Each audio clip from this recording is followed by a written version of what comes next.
दर्शकों, इस वक्त हमारे समक्ष है श्योरटेक हॉस्पिटल के managing director doctor Raju Deshmukh. Sir, हमारे चैनल में आपका खूब खूब स्वागत है। धन्यवाद। सर, हम आपसे ये जानना चाहेंगे कि वर्ल्ड हेल्थ डे जो कि 7 अप्रैल को सेलिब्रेट किया जाता है, तो उसका मुख्य उद्देश्य क्या है, उसकी क्या थीम है, किस तरह से उसे ऑब्जर्व किया जाता है, उस बारे में आप बताइए। वर्ल्ड हेल्थ डे जो है ये सारे विश्व में मनाया जाता है, इसलिए कि दुनिया में सारे जो प्रॉब्लम्स होते हैं हेल्थ के विषय में वो हर जगह अलग अलग प्रकार के होते हैं। हर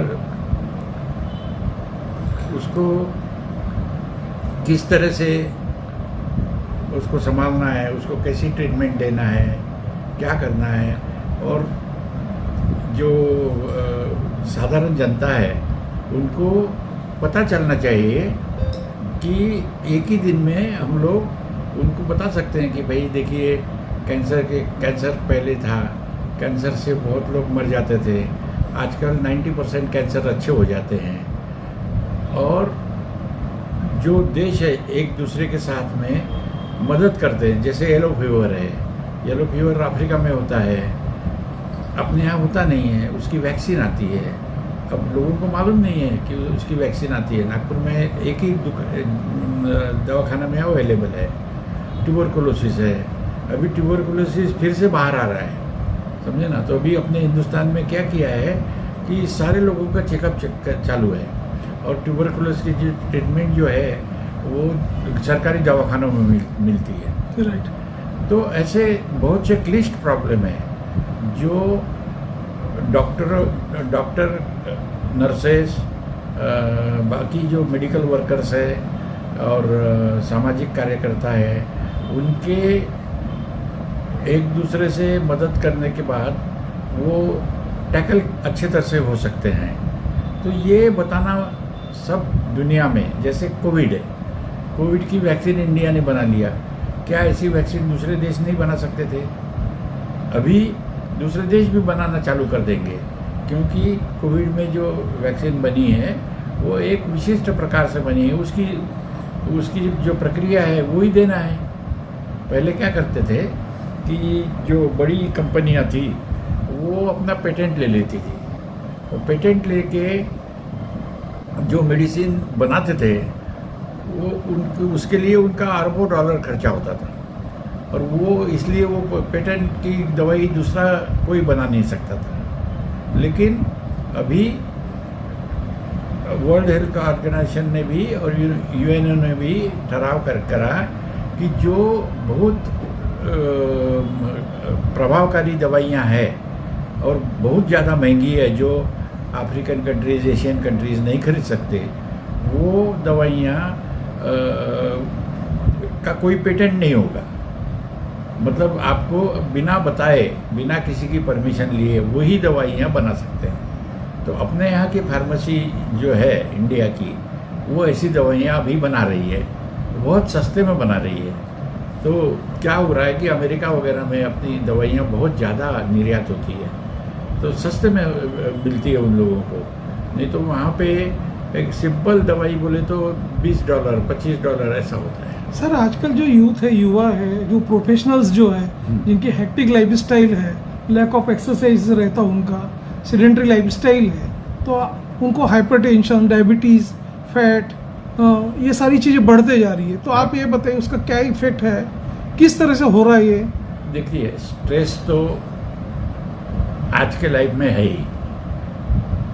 जो आदमी नागपुर से बॉम्बे प्लेन से भी 12 घंटे में जाता था, वो चाहता है कि 2 घंटे में जाए। फिर उसके बाद में भी विचार करता है कि अगर 1 घंटे में ही गए तो अच्छा ही होगा, समझे ना।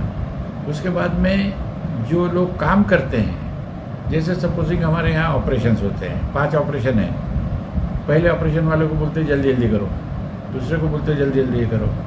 ऐसा नहीं हो सकता, टाइम लगता ही है। और स्ट्रेस ऐसा है कि ये मानसिक स्थिति है। कुछ लोग स्ट्रेस लेते ही नहीं हैं, समझना। जैसे मैं हूँ, अभी मैं बिल्कुल स्ट्रेस लेता नहीं हूँ। अगर कोई चीज़ होती है, होने वाली है, अपने को क्या करना है। अभी वो लोग भगवान का नाम डालते हैं उसमें, भगवान देख लेगा, मेरे को कोई ये नहीं है। तो स्ट्रेस, ये अभी बच्चों को भी स्ट्रेस ज़्यादा होता है, इसीलिए आप देखते हैं कि यंग एज में भी हार्ट अटैक आके जो लोग हैं वो मरते हैं, नहीं तो लीवर खराब होता है। प्रोटीन में क्या क्या खा सकते हैं? प्रोटीन में काजू, बादाम, मूंगफली, दालें अपनी जो भी है, जैसे तुअर दाल हो गई, मूंग दाल हो गई, ये प्रोटीन की। ऐसे तो जो ड्राई फ्रूट्स है, लेकिन वो बहुत लोगों के लिए महंगे होंगे जी। इसलिए सिंगदाना हो गया या तुअर दाल हो गए, मूंग दाल हो गई। मूंग दाल हो गए, ऐसी चीज़ें खाना चाहिए। और हरी सब्जियां खाना चाहिए, सब्जियां ज़्यादा खाना चाहिए। तेल, घी वगैरह कम खाना चाहिए। और मांस मच्छी में भी रेगुलर जो खाते हैं उन्होंने ख्याल रखना चाहिए कि बहुत ज़्यादा नहीं खाना चाहिए। और उसमें क्या होता है कि जैसे खाने में बहुत ज़्यादा तेल का और मसाले का उपयोग होता है, वैसा नहीं होना चाहिए। और एक्सरसाइज तो 40 साल के बाद ब्रिस्क वॉकिंग करना चाहिए, बहुत ज़्यादा रनिंग वगैरह नहीं करना चाहिए। और 70 साल के बाद आराम से चलना चाहिए, बहुत ज़्यादा चलना भी नहीं चाहिए। और रेगुलर मेडिकल चेकअप करना चाहिए। रेगुलर मेडिकल चेकअप साल में एक बार कर लेना चाहिए। इतना ही बस बताऊंगा। तो दर्शकों, ये थे डॉक्टर राजू देशमुख, आप मैनेजिंग डायरेक्टर श्योरटेक हॉस्पिटल्स के। सर, आपने अपना समय हमारे चैनल्स के लिए दिया, और जो विश्व स्वास्थ्य दिवस के अवसर का क्या महत्व है और किस तरह से अपना फिटनेस को बरकरार रखना चाहिए, बनाए रखना चाहिए, उसके बारे में आपने हमें पूरा डिटेल्स बताया।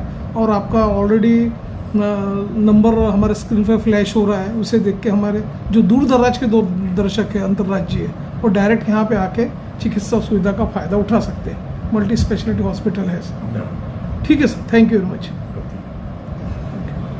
उसमें एक और ऐड कर देना कि हमारा हॉस्पिटल आयुष्मान और जीवनदायी योजना इसके अंतर्गत आता है।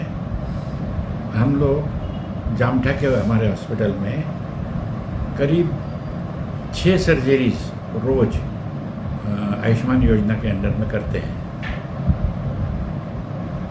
वहाँ पर किसी भी तरह का पैसा नहीं दिया जाता।